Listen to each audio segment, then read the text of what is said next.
In the early 20th century, a mysterious historical figure appeared in Russia, a man named Rasputin. He was a monk who became known for his reputation among people for using his spiritual abilities to heal the sick. And he was also famous for his visions that allowed him to predict the future. At that time, Russia was ruled by Tsar Nicholas Romanov II, and this is a picture of him with his family, the last royal family to rule Russia. The Tsar's son, Alexei, was seriously ill and in the worst health condition. Empress Alexandra had heard about Rasputin, and she invited him to the royal palace. Rasputin placed his hand on the head of the sick Prince Alexei, and suddenly they noticed that the prince began to heal and improve. This event elevated Rasputin's status in the eyes of Tsar Nicholas and his wife, Empress Alexandra, and he became very close to them.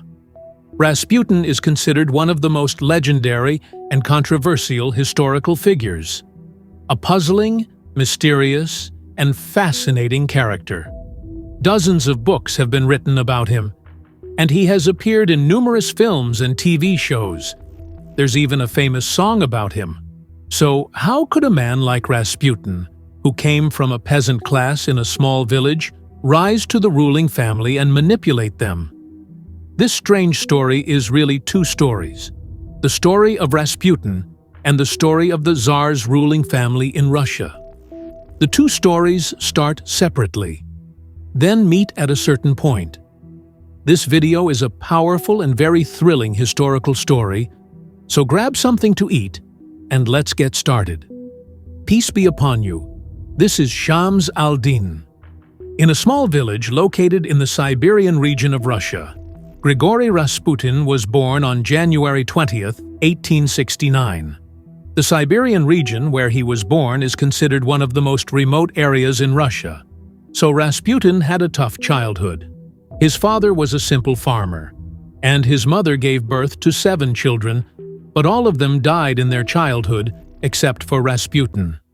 Some died during childbirth, and others died as infants or at a very young age. When Rasputin reached the beginning of his teenage years, his mother died in a fire, and his father died of illness. Literally, he had no one left in the world. The boy started to go astray. He began stealing to eat and survive, and he started drinking to get drunk and forget his worries and the hardships of life. After that, he began to live recklessly, indulging in forbidden relationships. His reputation spread as a thief, a drunk, and a philanderer. In short, a complete package. Rasputin grew up, and in his mid-20s, he got married. By the age of 28, he had 4 children with his wife. Even though he became a family man with responsibilities, he continued stealing, drinking, and indulging in immoral behavior. He didn't give up any of his old habits. He even cheated on his wife, and she knew about it, but she stuck by him. No one knows how he got into her head like that, but she wasn't ready to leave him no matter what happened. One day, Rasputin stole a horse, which at that time was a valuable possession. The horse's owners chased him down, knocked him off the horse, and managed to catch him. The villagers beat and tortured him, and in the end, he begged them to spare him. Their condition was that he had to leave the village, so Rasputin was forced to leave, abandoning his children and wife. After some time wandering and living in the wilderness, Rasputin decided to turn to the church. The bishops and priests managed to pull him in and convince him to seek refuge in God and religion. So, Rasputin got involved in the church and worship, and he started learning religious matters in the Orthodox Christian way. He kept immersing himself in this until he was considered a monk. After a while, word started spreading that he had spiritual abilities. Most likely rumors he spread about himself, since he began healing the sick and improving their conditions. Rasputin would visit sick people, perform rituals on them, and recite spells. And, strangely enough, many of these people actually got better. people started talking about him as a blessed monk who could heal others.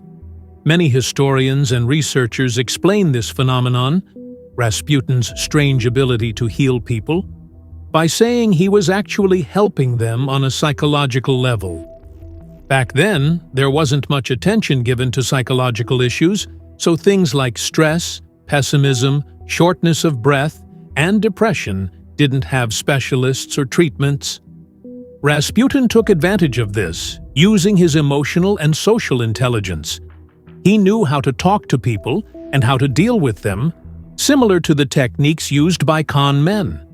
He understood how to gain control over people, make them feel hopeful, and pull them out of the depression and pessimism they were stuck in. He wrapped his treatment in a religious and spiritual package, making people feel like he was blessed by God when they felt even a slight improvement, especially since he was connected to the church and played the role of a monk. His reputation as a monk who could heal people spread. Around this time, Rasputin went on a journey that he called a pilgrimage. He traveled from city to city, visiting churches and holy places. His reputation would reach a place before he did, and people would come from everywhere to see him. He'd sit with them, perform his rituals, and comfort them, easing their pain. Rasputin tried to play the role of the monk and religious figure as best as he could, but the life of monks was too restricted and confined for a man like him. As we mentioned, this guy loved drinking and women, and he didn't like the restrictions that the church and religion put on him. But at the same time, he needed that religious persona to market himself. So, he found a religious sect called the Klisti, which followed the Orthodox Church. They considered themselves part of it. Members of this sect practiced the regular church rituals, but at night they held secret meetings in isolated places like forests or cabins, where they'd perform strange rituals. They'd dance wildly, hit themselves, and do bizarre movements. After these rituals, they'd have wild group orgies because they believed that the best way to get closer to God was by committing sins. The bigger the sin, the greater the repentance. Their idea was to commit major sins and then repent for them. When Rasputin got to know this sect, he was really into it and said, "Oh, this is perfect. The best sect for a drunk and sinner like me." So, he dived into this lifestyle, blending debauchery with his role as a monk, and it was like he was creating his own religion. He kept going on that pilgrimage, moving from city to city, and his reputation as a blessed monk was spreading all over Russia. Around this same time, while Rasputin was traveling around Russia, the country was under the rule of Tsar Nicholas Romanov II. Nicholas's father, the previous Tsar, had suddenly died in 1894. At that time, Nicholas was only 26 years old, and he wasn't fully prepared to take over the throne, but his father's sudden death forced him to ascend to power. The Romanov family had ruled Russia for 300 years, and Nicholas inherited the Russian Empire, which was at the height of its expansion at that time. He inherited the wealth, the luxurious palaces, gold and diamond mines, and, of course, absolute power over Russia. Early in his reign, Nicholas was heavily influenced by his uncle Sergei, who largely controlled him and directed his decisions, especially since Nicholas was young and lacked experience in political matters and running a country. So, his uncle Sergei had a significant influence on him. Nicholas was married to Princess Alexandra Feodorovna, who was the granddaughter of Queen Victoria of England. Back then, many nobles across European countries married each other to strengthen political interests between nations. You'd find a German prince married to an English princess, or a Russian prince married to a German princess, and so on. But Nicholas and Alexandra's marriage wasn't a political arrangement. It was a love match. They met for the first time at the wedding of Nicholas's uncle, Sergei, whom we mentioned earlier, as Sergei married Alexandra's sister. At the time, Nicholas was 16 and Alexandra was 12. They fell in love at first sight at that wedding, and their love continued. When Nicholas grew older, he expressed his desire to marry Alexandra, and his uncle Sergei was the first to support this decision. So, Nicholas and Alexandra got married in 1894. That's how Nicholas and Alexandra became husband and wife, with each of them marrying the other's sibling, bringing their families even closer. Alexandra considered herself a deeply religious princess who admired clergy, and that was one of the reasons Nicholas loved her. They shared the same interest. This aspect would become important later when their story intertwines with Rasputin's. Shortly after their marriage in the same year, Nicholas's father, the Tsar, passed away, and Nicholas became the Tsar of Russia, with Alexandra becoming the Empress. Not long after that, preparations began for the official coronation ceremony. It was essential to hold grand celebrations for the occasion. They announced a public feast for everyone in a large square that was typically used for military training. Nicholas's uncle, Sergei, was responsible for organizing the feast. Some advisors in the palace were concerned about the feast and advised Tsar Nicholas to increase the number of soldiers and police to manage the crowd during the event. But Nicholas's uncle Sergei told them there was no need. He had already appointed enough people, and he insisted on his decision. On the day of the coronation, a huge number of common people and peasants started pouring in to attend the promised feast. Sergei had expected between 200,000 to 300,000 people, but the actual number of attendees was closer to 1 million. The scene was crazy. I mean, just look at this shot. It's a real historical clip. The crowd was massive, and the problem was that the square where the feast was held, like we said, was a military training ground. The ground was uneven and rough, not a flat surface that people could walk on easily. They laid down some weak planks to level the ground a bit, but with that huge crowd, disaster struck.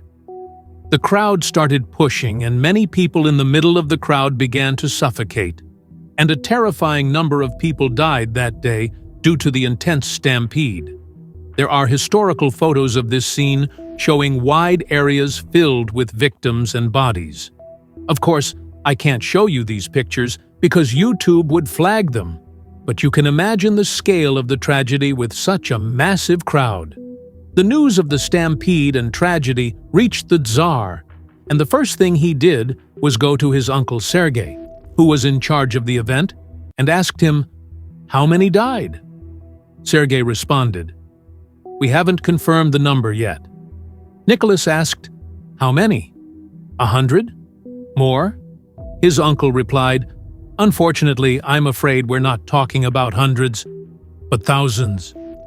At this point, Nicholas was shocked and immediately said, "We should stop the celebrations." His uncle replied, "I don't recommend that." Nicholas said, "At least we should express our sorrow for the tragedy."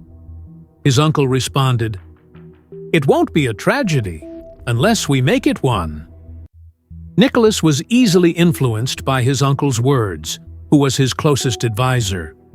So, imagine that he convinced him to ignore the death of thousands of people on his coronation day, and they carried on with the celebrations like nothing happened. The bodies of the victims were gathered and placed in carts to be taken away, while Nicholas and his wife continued greeting people in their procession as if nothing had happened.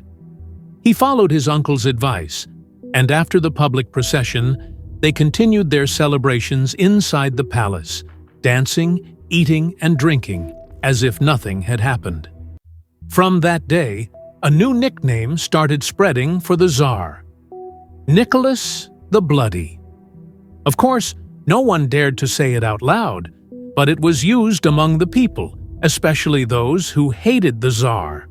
This was the worst possible start for a ruler with his people, and began to foreshadow a bad omen for the country.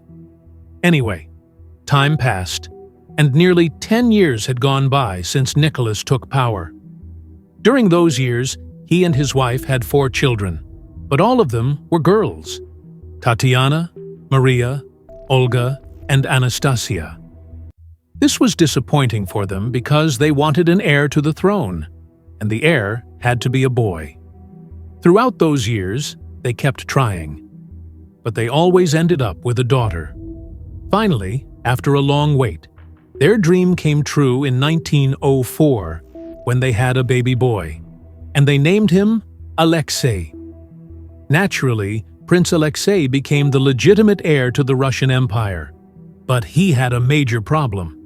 He was born with hemophilia, also known as the bleeding disease. This is a rare genetic condition where, if the person gets a cut, even a small one, they keep bleeding without stopping because their blood doesn't clot. For a regular person, when they get a cut, it bleeds a little and then starts clotting and healing. But for someone with hemophilia, their blood doesn't clot, so the wound doesn't heal. This causes serious complications, and most people with the condition die at a young age. Nicholas and Alexandra were well aware of this disease because it was common among royal families across Europe, due to many of their marriages being between relatives. The spouses were often cousins or had indirect family ties, which was the case for Nicholas and Alexandra. They were third cousins, and that's what caused Alexei to have this hereditary disease, hemophilia. Their joy quickly turned into sorrow when they discovered the illness. From the moment the umbilical cord was cut, they noticed that his blood wasn't clotting and that the bleeding wouldn't stop, which was a huge shock for them. So, the first decision they made was to keep the disease a secret from the public, even from their relatives and the people at court. At the same time, they brought the best doctors for their son and gave him the best medical care possible.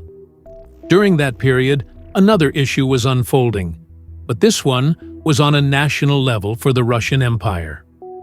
Since the Romanov family took over, the empire kept expanding, and each Tsar aimed to grow it even more.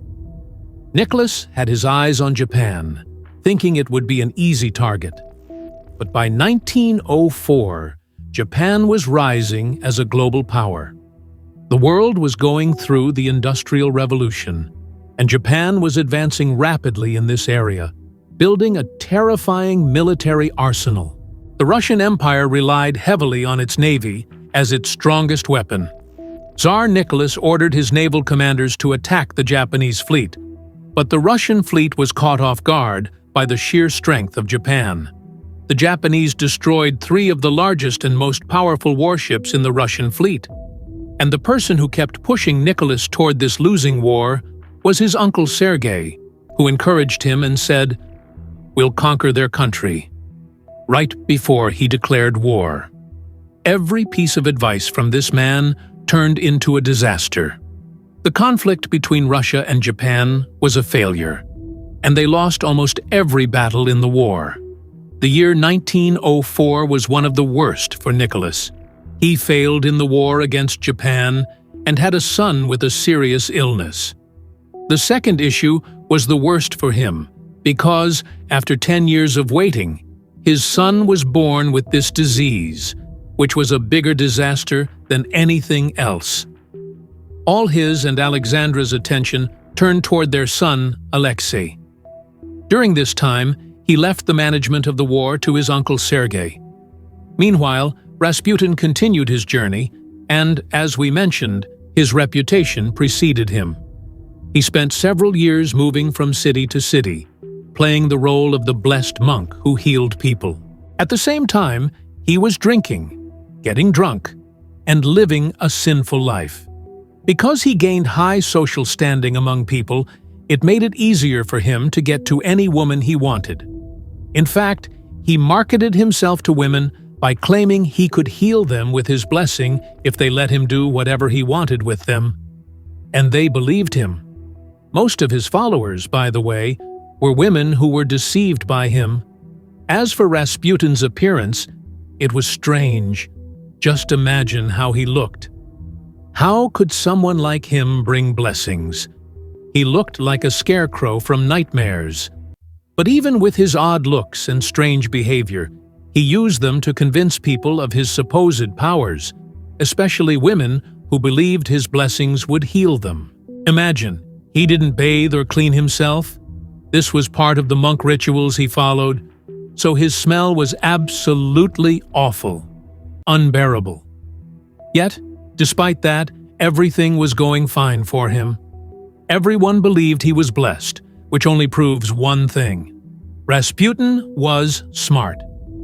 He had the cunning of a con man and knew exactly how to fool people and get them to believe whatever he wanted. During his journey, or rather his journey of debauchery, Rasputin made it to St. Petersburg, which was Russia's capital at the time. There he met the priest of the largest church in the country, a priest who was close to the royal family. Of course, the priest welcomed Rasputin as if the clergy and bishops had already heard about his blessings and spiritual ability to heal people. People, even from the noble class, started coming to see this wonder whose name had spread all over Russia. Rasputin began influencing them, claiming to heal them, and he played heavily on the psychological aspect. A lot of his advice and guidance were very humane and calming, so people instantly felt at ease around him. He knew exactly what to say to ease their suffering. At that time, Tsar Nicholas and his wife Alexandra were at the peak of their stress and worry because their son Alexei's condition was getting worse. On top of that, the burden of keeping their son's illness a secret was weighing heavily on them. They could have easily announced his condition, but they didn't want people to see the heir to the throne as weak and at risk of dying at any moment. That was the situation inside the palace walls. But outside, things were also falling apart. Russia was losing battles and wars on multiple fronts, and the Russian people at home were suffering from food shortages, and life was getting harder. These conditions started leading to protests and gatherings of people demanding reforms in the country. Even radical revolutionary parties emerged, aiming to overthrow the Tsar himself. But Nicholas wasn't aware of how bad things had gotten, because his advisors, led by his uncle Sergei, weren't giving him the real picture of what was happening in the country. So, he wasn't worried about these popular movements. He thought they were just small disturbances that would blow over. But imagine, large crowds of people began marching toward the palace. They weren't there to demand the Tsar's overthrow. They were chanting to preserve the Tsar. Their goal was political reforms due to the government's failures and the people's suffering. They were at least asking for a representative body, like a parliament, to have a say in decision-making. But these protests were met with brutal force, ordered by Sergei, Nicholas's uncle. He gathered the army and soldiers to prevent the protesters from getting near the palace. They drew a line on the ground and warned the protesters not to cross it. But the protesters didn't care and crossed the line. That's when the massacre started. The soldiers opened fire on the people in the streets, and thousands were killed, most of whom were chanting the Tsar's name just moments before. This event was a crucial turning point in Russian history. Many people lost hope in their ruler and began joining the revolutionary parties calling for the Tsar's downfall. Revolutionaries started carrying out bombings and violent attacks. Sergei himself, Nicholas's uncle, became a victim of one of these attacks. While riding in his carriage, someone approached and threw a bomb inside, causing a massive explosion that turned the carriage and Sergei into rubble. Many common people celebrated his death, while Tsar Nicholas was in complete shock. Finally, he started to realize the scale of the disaster unfolding in his country and understood that these weren't just ordinary protests. The people were rebelling. What made things even worse was that the war with Japan was also going badly. Tsar Nicholas had to call in Russia's main fleet, the Baltic Fleet. The Baltic Sea is located here, west of Russia. So imagine the Russian fleet traveled all that distance around the world, around Africa and Asia, from west to east, to face the Japanese fleet. In the end, after that epic journey, they were defeated by the Japanese fleet in just 40 minutes. It was a tragedy, a disaster in every sense of the word. Think about it. You send your main fleet around the world, abandoning key strategic positions in Europe, only to be beaten in 40 minutes. This defeat fueled the protests and revolution that were already happening inside Russia. At this point, the Tsar's advisors suggested that the situation called for some reforms and concessions, and that it was time to create a People's Council to share in making decisions for the country. Something to make the people feel like they had a role in power, like a parliament or consultative council. Nicholas's uncle was completely against the idea, but after his death in 1905, this council, called the Duma, was established. It was pretty much just for show to calm the people down, but the decisions and ultimate power still remained with the Tsar.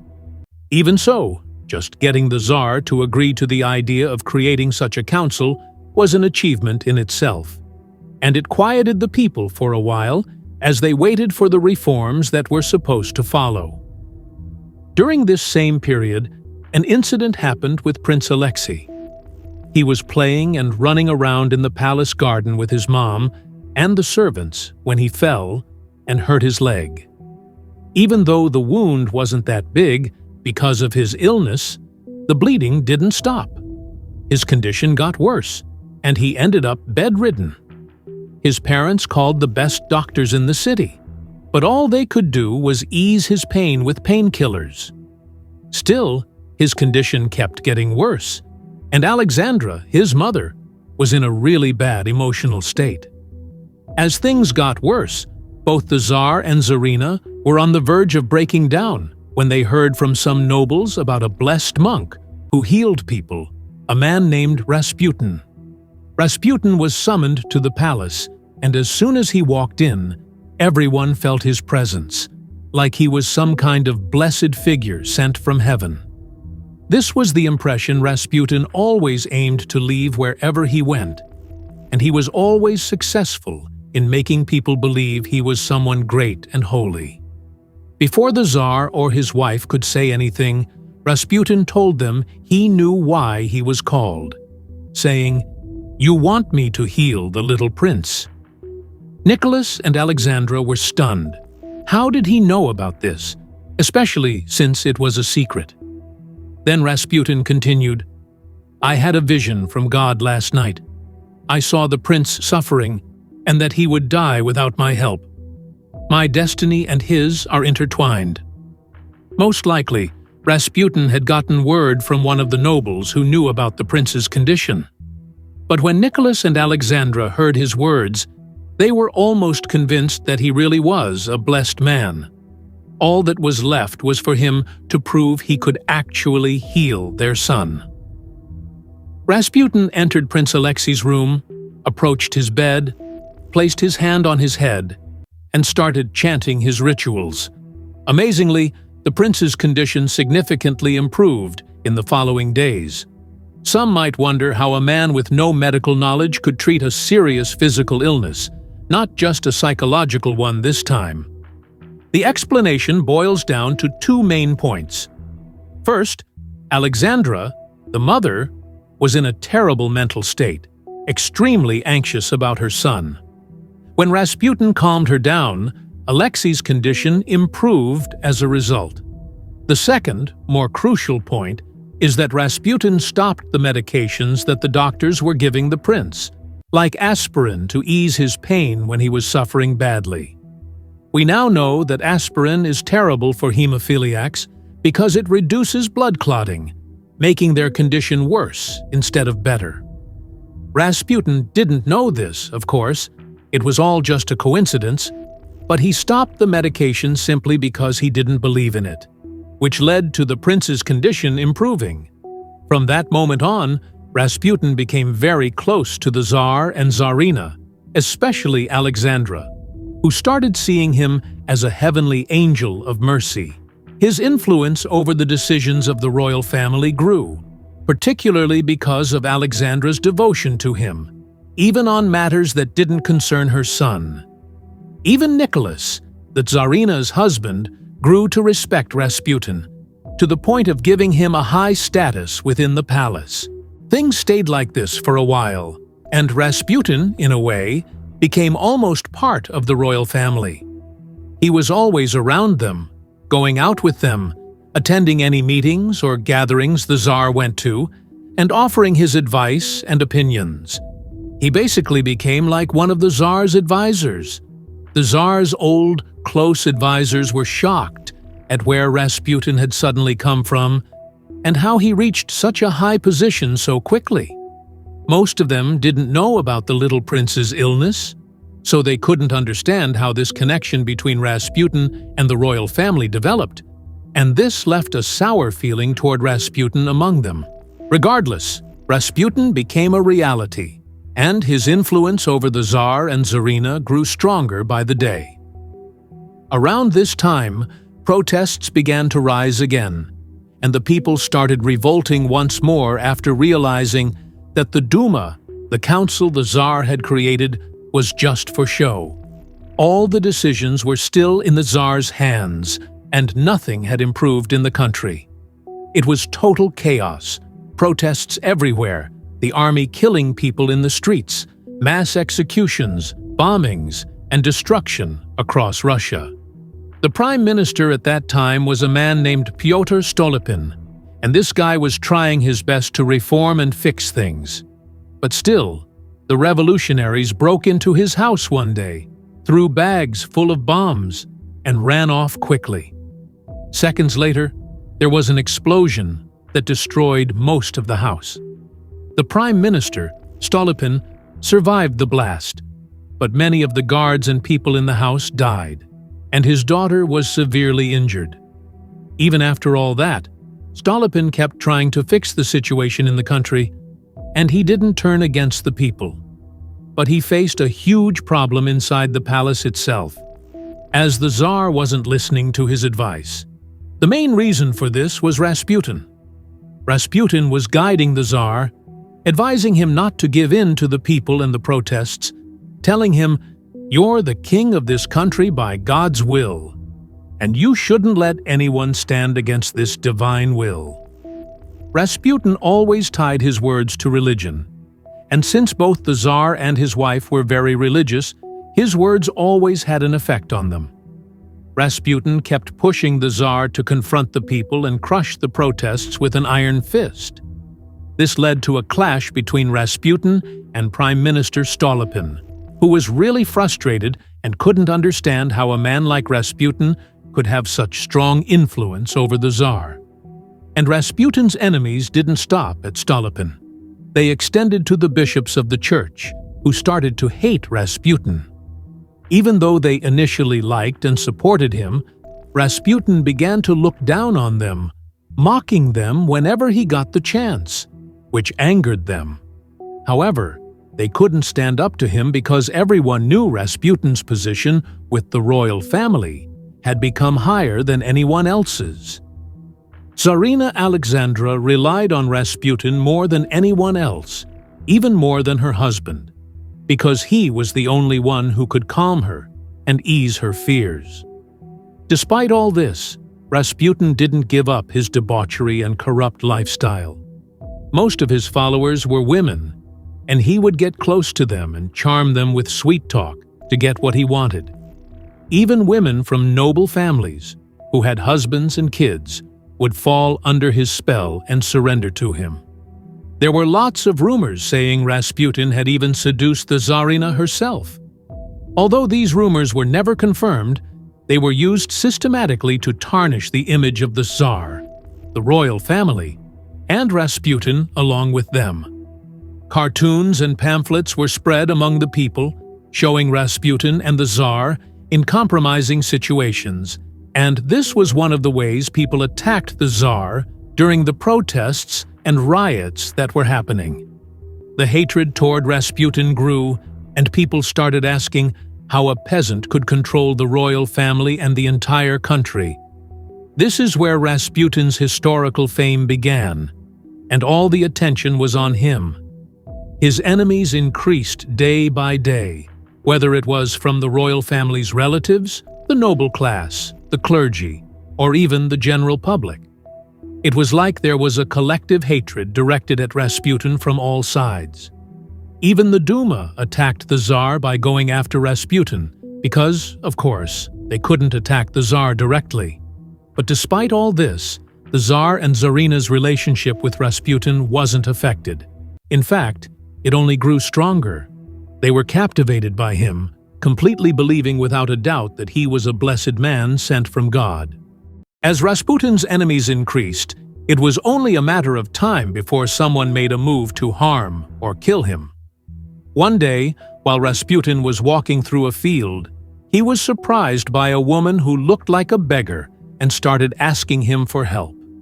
He reached into his pocket to give her some money, but suddenly, the woman pulled out a knife and stabbed him in the stomach.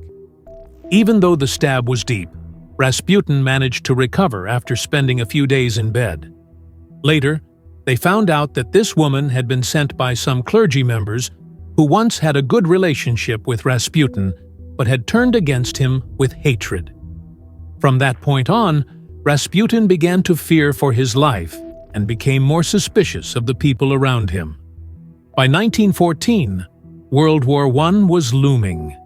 Despite encouraging the Tsar to suppress protests and the people, Rasputin was actually against the war and urged the Tsar not to get involved. World War I started because of a conflict between Serbia and Austria. Serbia was an ally of Russia, while Austria was allied with Germany, the strongest military power at the time. Russia entering the war meant a direct confrontation with Germany. Rasputin advised the Tsar not to go to war, telling him that this war would be disastrous and could bring about the end of the Russian Empire. The surprising thing was that this time, the Tsar didn't listen to Rasputin's advice. Maybe he couldn't, because Serbia was like family to Russia, so how could the Tsar allow a country like Austria to invade and occupy Serbia? So, Russia entered the war, which led to Germany entering as well. After World War I started, Rasputin's prophecy came true almost immediately. The Russian army, made up mostly of peasants and common folk, couldn't stand up to the German military and its highly trained soldiers. Russia began losing ground and territory to the German forces. It didn't take a prophecy from Rasputin for people to see that Russia wasn't ready for a war like this, especially after their previous defeat to Japan. Still, when the defeat came, the Tsar started to realize Rasputin's value again, thinking that if he had listened to his advice, things might have been better.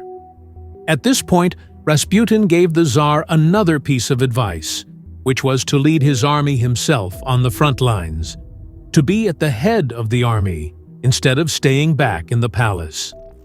This time, the Tsar listened and decided to lead the army personally. Many people understood that Rasputin was trying to grab power for himself, because with the Tsar away from the capital, the final word would fall to the Tsarina, who was completely under Rasputin's influence, like a puppet in his hands. During this period, you could say that Rasputin was the one truly ruling Russia. By 1916, almost 2 years had passed since the war began. During these 2 years, the public's anger toward the Tsar and the royal family had reached its peak, especially with the defeats the Russian army faced on all fronts.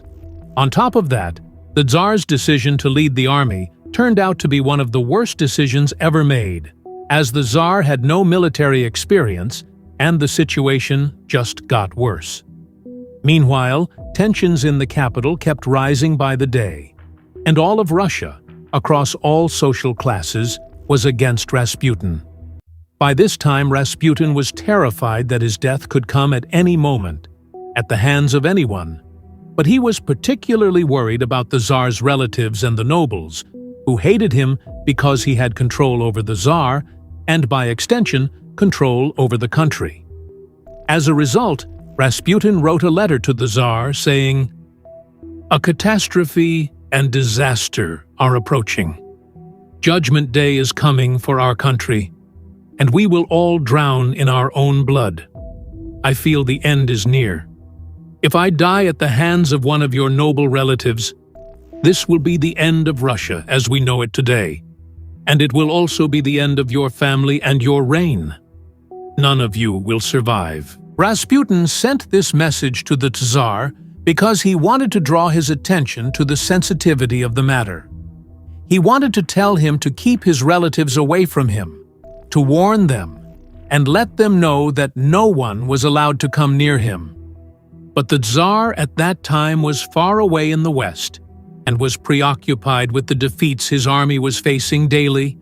So, thinking about Rasputin and his relationships, his noble relatives, and the people in the palace was the last thing on his mind. Therefore, he didn't give much importance to this message.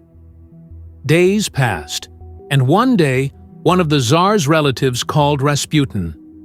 This relative was a young man named Felix Yusupov, a prince from a very wealthy family in Russia, and he was married to the Tsar's niece, meaning he was one of his in-laws.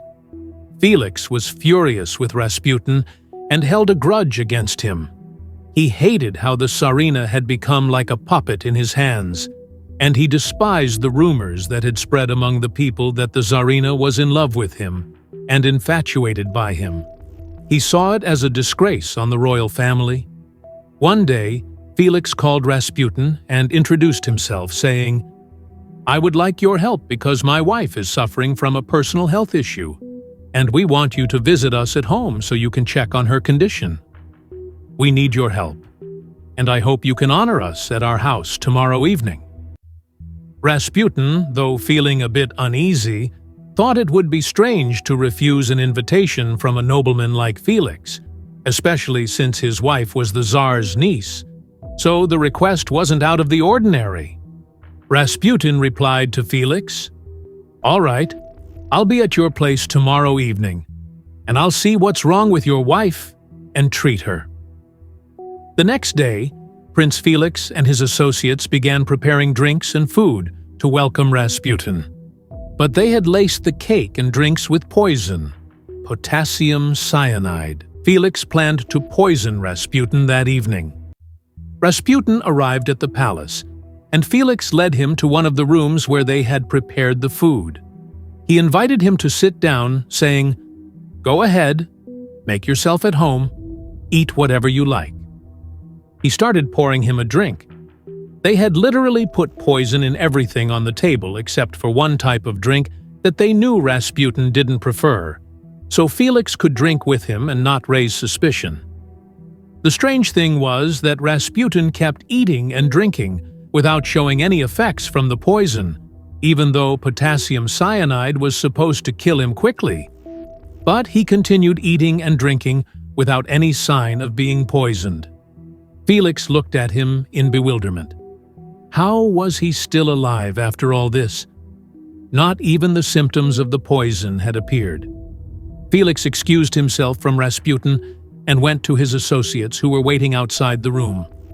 He said to them, "I can't believe that Rasputin is eating and drinking, and nothing's happening to him." Everyone was astonished that this could happen. They said to Felix, "You have to kill him yourself." So Felix took a gun and went back into the room. When Rasputin turned around, he was shocked to see Felix aiming the gun at his chest and shooting him. Rasputin fell to the ground. After the associates heard the gunshot, they entered the room and saw Rasputin lying on the floor. Felix approached him to make sure he was dead, but suddenly Rasputin stood up, grabbed Felix by the neck, and threw him aside. Then he started running through the palace corridors, reaching the door. He made it to the outer courtyard, staggering from his injury. Felix and his associates chased him, shocked and unable to comprehend how he was still alive. They kept chasing him and shooting at him until he reached the outer gate. which was locked. There, they shot him again, and even after he fell to the ground, they kept firing until they were sure he was dead.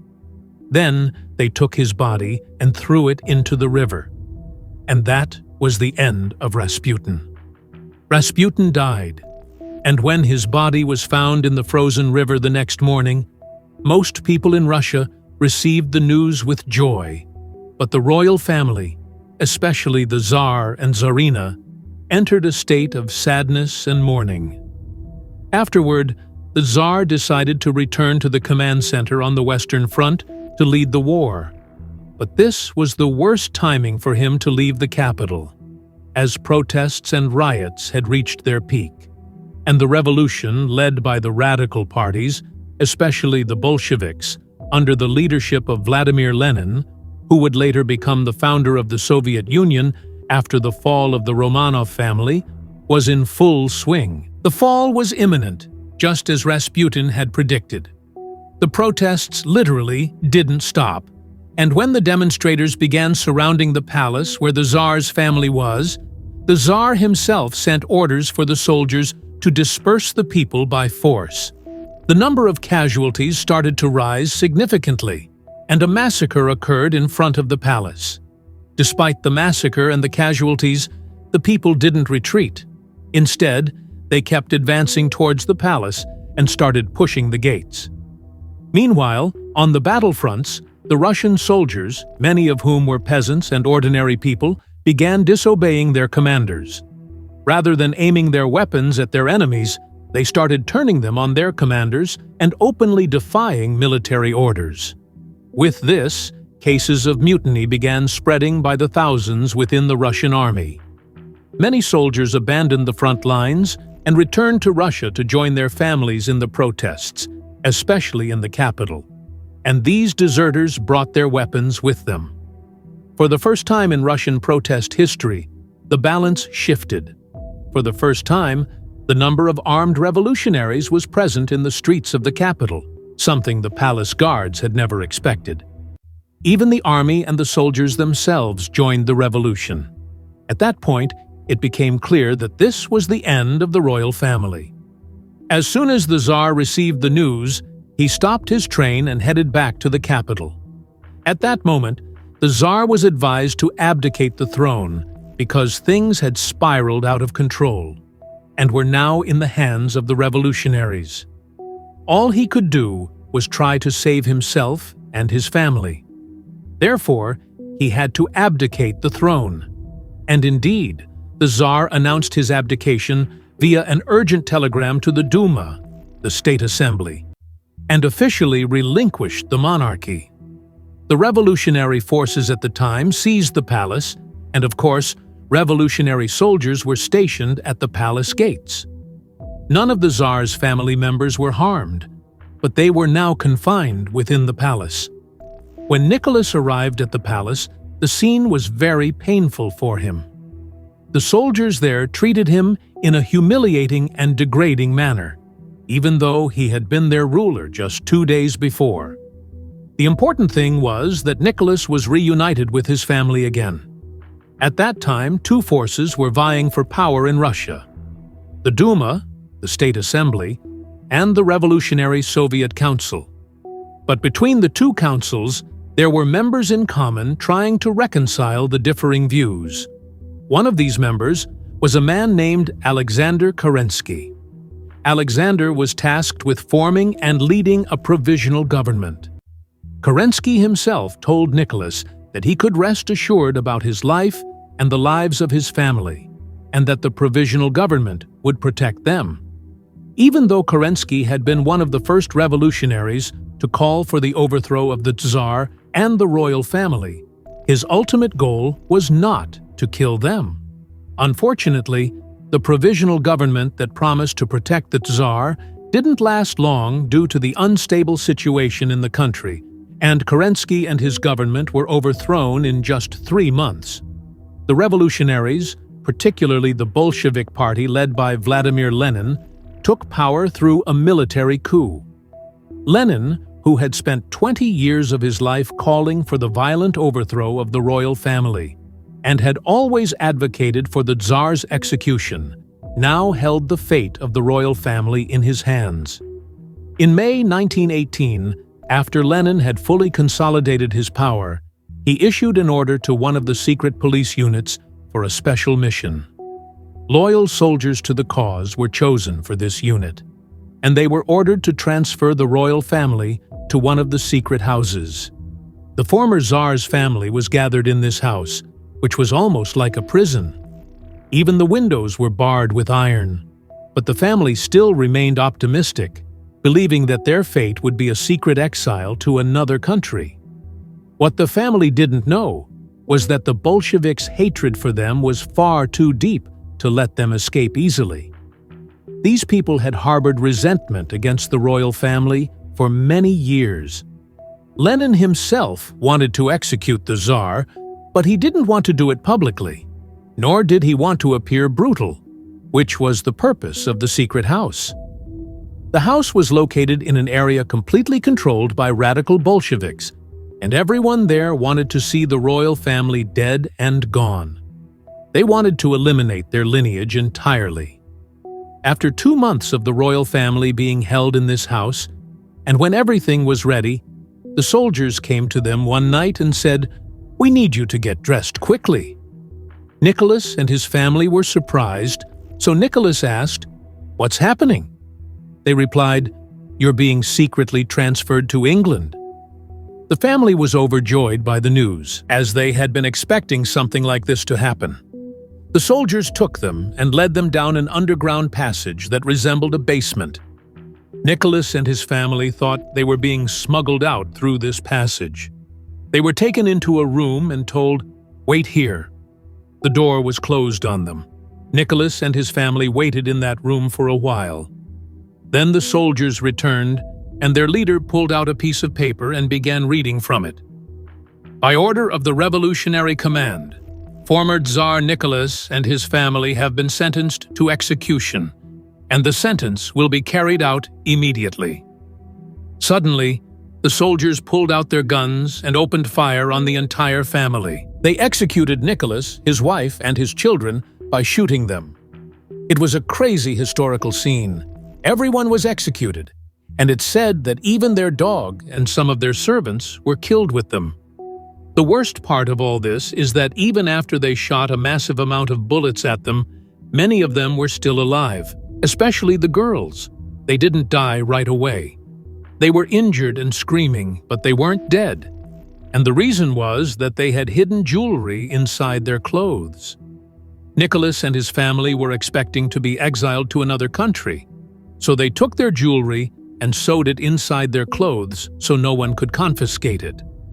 When the massacre happened and the soldiers opened fire on them, the jewelry acted almost like bulletproof vests.